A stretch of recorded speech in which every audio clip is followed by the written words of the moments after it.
Again, I informed the Speaker and asked clearance about the instructions ng Pangulo. At ang sabi niya, wala tayong magagawa. Kaya po nagtataka ko kung bakit sinasabi ni Pangulo na hindi niya makilala ang budget, samantalang lahat na binawas at dinagdag sa mga ahensya ng gobyerno ay humihingi ng approval sa kanya si Sec. Mina Pangandaman. Bago namin ginawa o tinapos ni Senator Chis Escudero during the BICAM. Sinabi pa ni Sec. Mina, everything is cleared with the President. Basta importante, pasok ang pondo na request ng Pangulo. The following day, sinabi ni Sec. Mina, approve na si Presidente BBM sa lahat na binawasan na ahensya. Masaya na ang Pangulo dahil naipasok ang gusto niyang 100 billion insertion. Wala pong perang napunta sa akin. Lahat po ng insertion napunta sa ating Pangulo at Speaker Martin Romualdez. Ako lang at ang aking mga tao, sila Paul Estrada, Mark Tiksay, at ang aking mga security ang nag-deliver papunta sa bahay nila Pangulong Bongbong Marcos at Speaker Martin Romualdez sa North Forbes Park, South Forbes Park hanggang sa Malacanang. Yung mga deliveries po ay merong record ang aking mga tao. Totoo po yung sinasabi ni Orly Gutesa na nag-deliver siya sa Forbes Park. Totoo din po ang sinasabi ni Orly Gutesa na nag-deliver siya sa Malacanang nung siya ay nasa Senado. Para mapatunayan ang mga litrato na deliveries ay ilalabas ko po together with this video.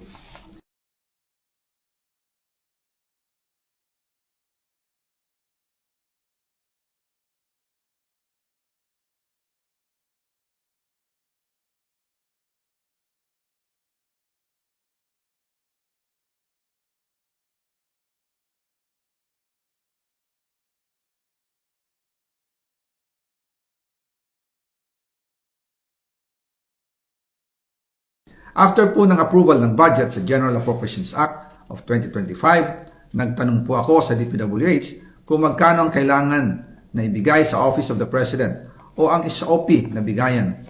Ang sinagot sa akin ay 25%. Ang ibig sabihin nito, 25% ng 100 billion ang SOP na kailangan ibigay kay BBM mismo. In total, 25 billion ang napunta kay Pangulong Bongbong Marcos. Kaya ngayon ay hinahamon ko si Ombudsman Remulla kung seryoso talaga siya sa mga sinasabi niya sa kanyang press release na idadamay niya pati si Martin Romualdez kung magbibigay ako ng ebidensya. Patunayan niya ngayon ang pronouncement niya. Imbestigahan niya ang fraternity Brad at ang kanyang kaibigan na si Speaker Martin Romualdez kung talagang tutupad siya sa tungkulin niya. Imbestigahan din niya si President Bongbong Marcos. Sabi nga ni BBM nung SONA, let's do it right. At mahiya naman kayo, hindi po ba? Nananawagan din po ako sa Senado na imbestigahan ang 100 billion insertion ni Presidente. Alam ko po na hindi gagawin ni Ombudsman Remulla ang hamon ko. Pero magaling ang Senado sa investigasyon at ako ay naniniwala na dahil sa kanila, lalabas ang katotohanan.